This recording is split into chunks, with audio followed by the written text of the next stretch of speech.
बिस्मिल्लाहिर्रहमानिर्रहीम। अस्सलाम वालेकुम नाज़रीन, आप यूट्यूब चैनल देख रहे हैं। मैं इमरान खान हूँ।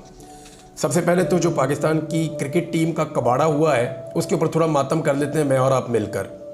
यानी ये हालात तो हमारे कभी नहीं थे कि बांग्लादेश की टीम पाकिस्तान में आई और टेस्ट क्रिकेट में, जिसमें बांग्लादेश का कोई रिकॉर्ड नहीं है, जिसमें बांग्लादेश के पास कोई बड़ी कामयाबियाँ नहीं है, टेस्ट क्रिकेट के अंदर बांग्लादेश की टीम पाकिस्तान में आती है और पाकिस्तान में आकर पाकिस्तान के बेहतरीन खिलाड़ियों और बड़े बड़े नामों की मौजूदगी में पाकिस्तान को ना सिर्फ शिकस्त देती है बल्कि वाइट वॉश करती है। यानी तमाम मैचेस जीतकर टेस्ट सीरीज के अंदर पाकिस्तान को वाइट वॉश करके चली गई।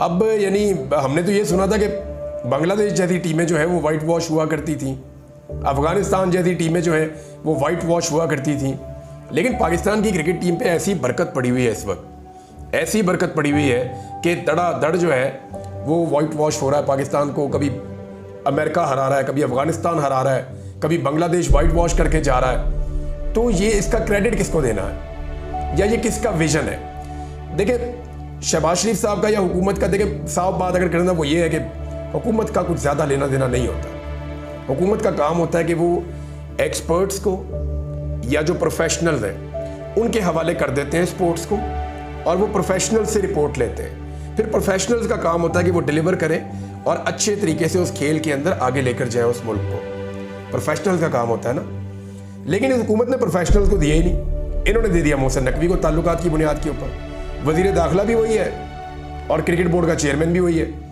अब मोहसिन नकवी को दे दिया है तो वो तो प्रोफेशनल नहीं है।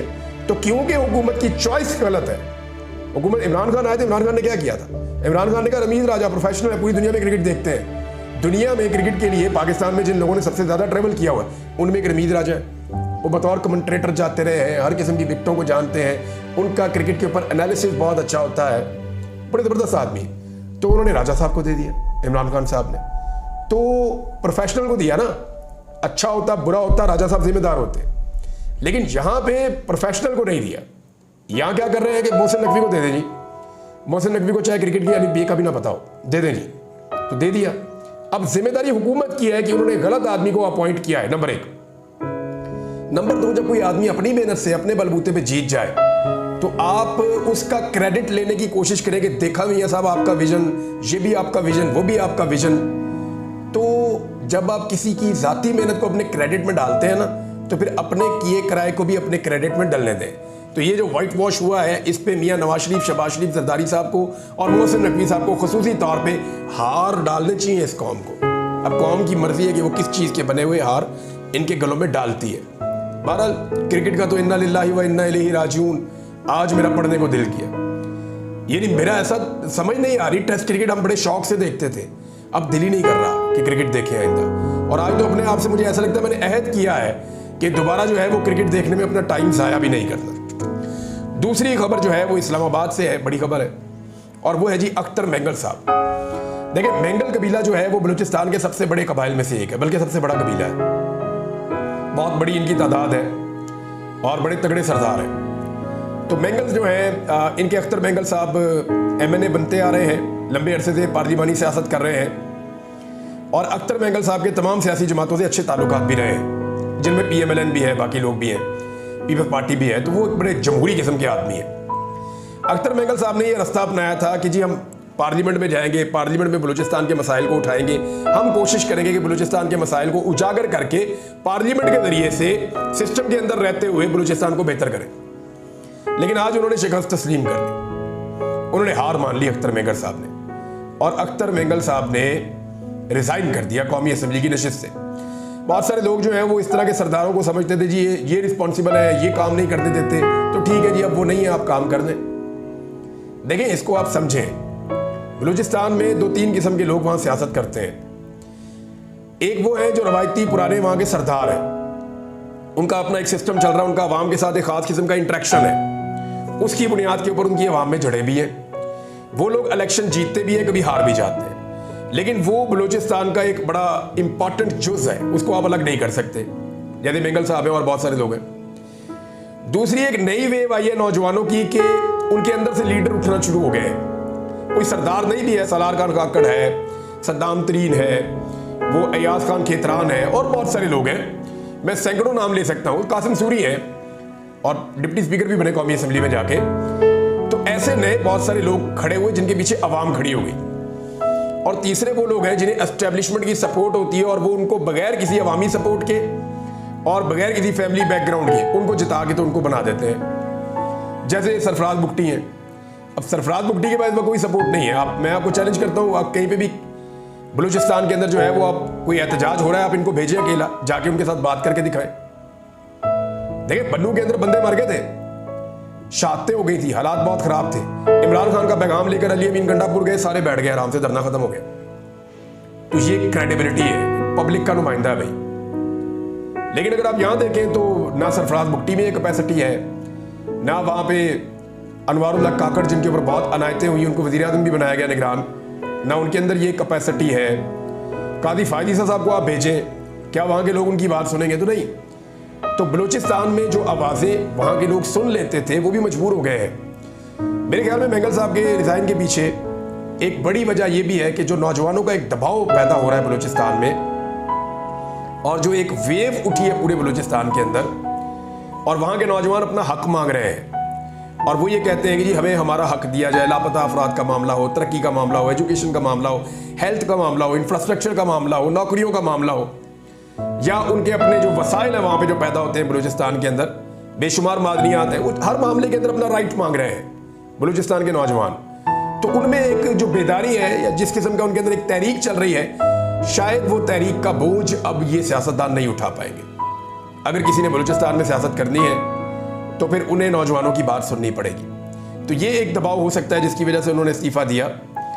और उन्होंने इस्तीफा देने का ऐलान करते हुए कहा कि पाकिस्तान में सियासत से बेहतर है कि पकौड़ों की दुकान लगा लो। ये बड़ा अजीब जुमला उन्होंने बोला और बड़ी सख्त बात उन्होंने की है।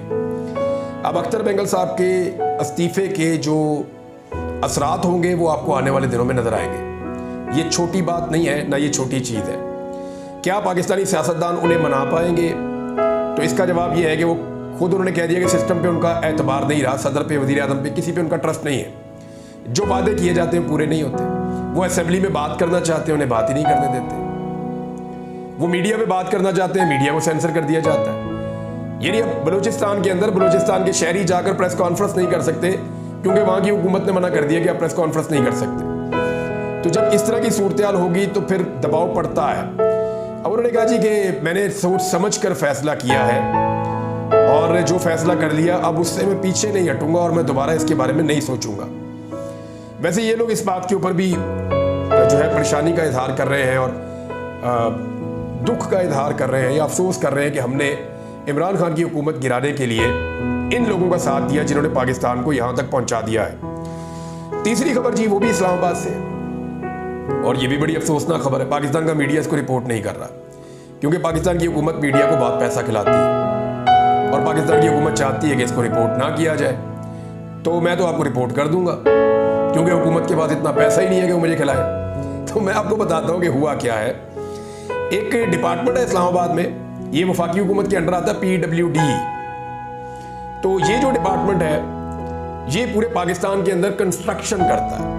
यानी हुकूमत के जो प्रोजेक्ट होते हैं, उनको स्कूल बनाना है, अस्पताल बनाना है, कोई और इंफ्रास्ट्रक्चर बनाना है, कोई काम करना है, कोई सड़कें, कोई ये वो, ये सारे काम ये करते हैं। इनके अंदर कोई 7,000 के करीब मुलाजिमीन है जिनमें बेशतर तादाद जो है वो इंजीनियर्स की है और अकाउंट्स का अमला भी है। तो इस तरह से एक पूरा डिपार्टमेंट एक बना हुआ है।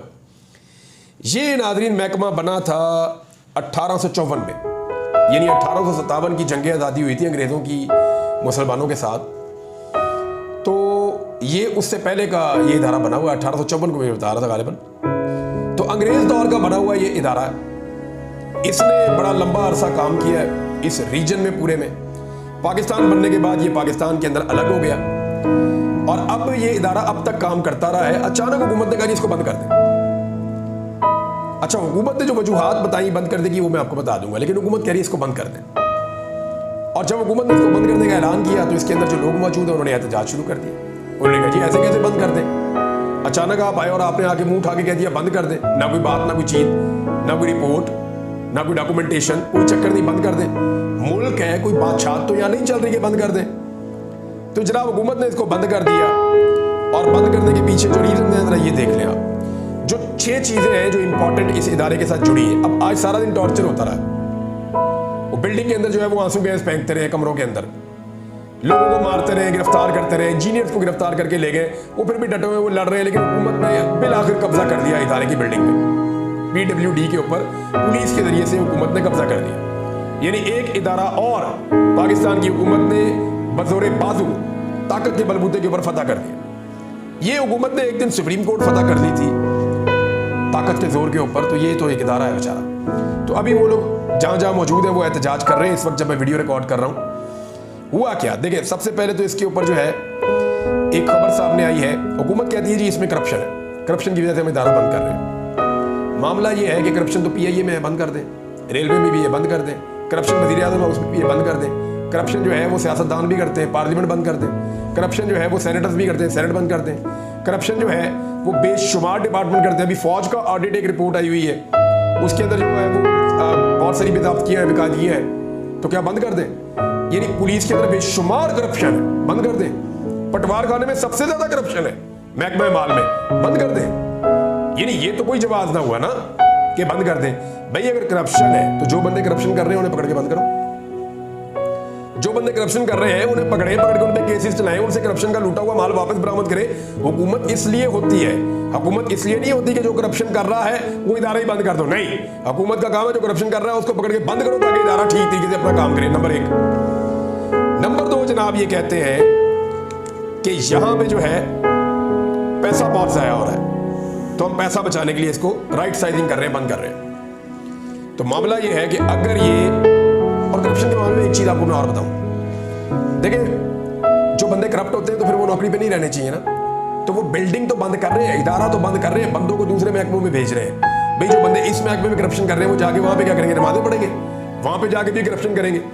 तो फिर आप उनको क्यों भेज रहे हैं दूसरे इदारों में? आप उनके खिलाफ कार्रवाई क्यों नहीं कर रहे? अब वो कह रहे हैं कि 5 अरब रुपया सालाना इसका बजट है वो पाकिस्तान का बचेगा। तो मामला ये है कि अगर ऐसे ही पैसे बचाने हैं तो जहां जहां बजट जाता है ना वो सारे इदारे आप बंद कर दें, और जहां ज्यादा बजट जाता है उनको तो पहले आप बंद करें।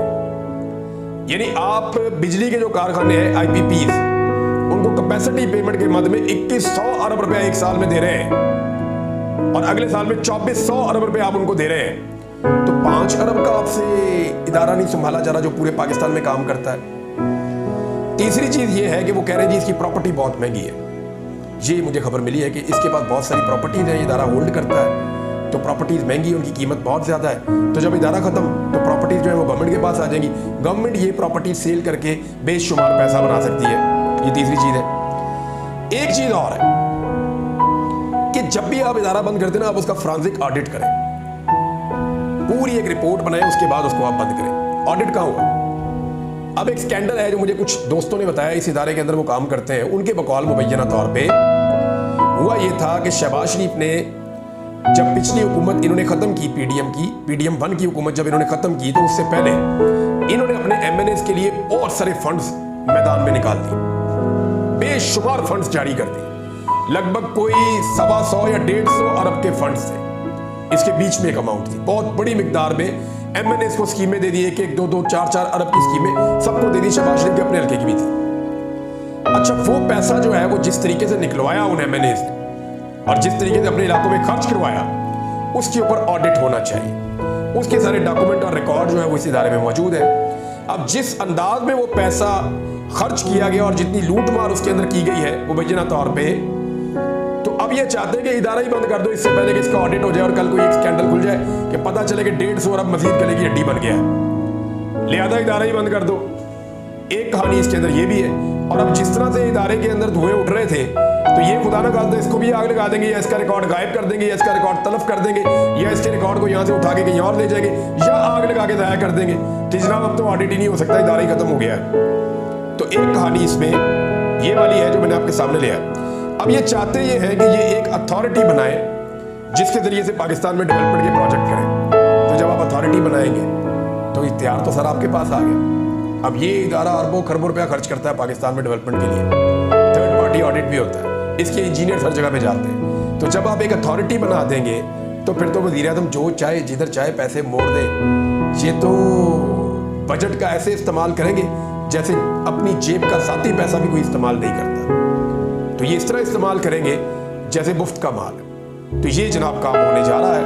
इस इदारे के साथ ये चीज़ें मैंने आपके सामने आपके साथ शेयर करता हूं कि इमरान खान साहब को फौजी तहवील में देने का खदशा, इस हवाले से एक रिपोर्ट भी छपी है। लेकिन इमरान खान साहब ने इस खतरे का इजहार भी किया है, यानी उन्होंने हाई कोर्ट से रुजू किया और हाई कोर्ट में इमरान खान साहब ने कहा कि जनाब मुझे फौजी अदालत में दे देंगे या फौज की तहवील में दे देंगे, लिहाजा इस मामले के ऊपर हाई कोर्ट इनको रोके कि मुझे फौज की तहवील में ना दें।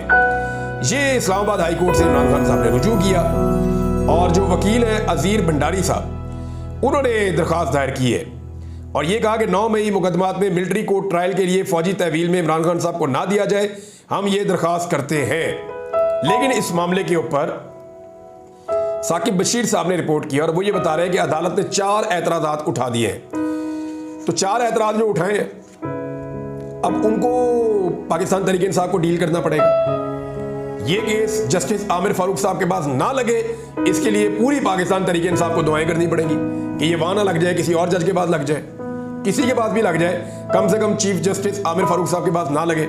अब ये 4 मामला तो उनमें एक ये है कि किसी मखसूस FIR का हवाला दिए बगैर अवामी रिलीफ कैसे मांगा जा सकता है। भाई इमरान खान साहब के ऊपर तो बेशुमार FIR है, कोई एक तो है नहीं।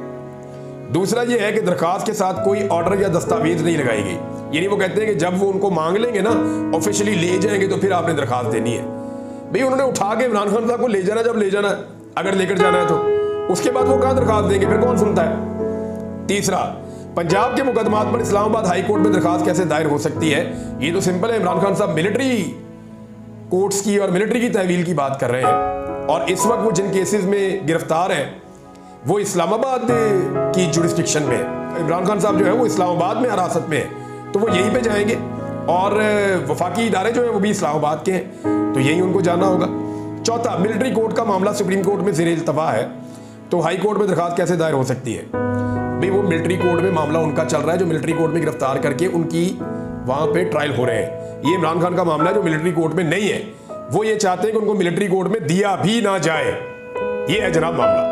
और अब नादरीन, कुछ खबरें और खुशखबरियां जो सुनाई थी नवाज शरीफ ने और मरियम नवाज ने बैठ के, उनका त्या पहुंचा हो गया है इनकी अपनी पॉलिसीज की वजह से और किस तरह से ये बारूदी सुरंगें बिछा रहे हैं। इस पे मैं अगले वीलॉग में आपको कुछ ऐसे फैक्ट्स बताऊंगा कि आपको आइडिया हो जाएगा कि ये पाकिस्तान को कहां ले आए हैं और कहां लेकर जाने वाले हैं। क्योंकि इसमें कुछ रिपोर्टें सामने आई हैं, IMF ने कुछ तहफ़्फ़ुज़ात का इजहार किया है और उन्होंने बड़ा क्लियरली कहा कि जो हरकतें आप कर रहे हैं ऐसे तो इकॉनमी ठीक नहीं होगी, और जो वो उनसे कह रहे ये करते जा रहे हैं। क्योंकि इन्होंने नफरत बोई है इस मुल्क के अंदर, तो ये मोहब्बत नहीं काट सकते। इन्होंने तबाही बोई है इस मुल्क के अंदर, तो ये तरक्की की फसल नहीं काट सकते।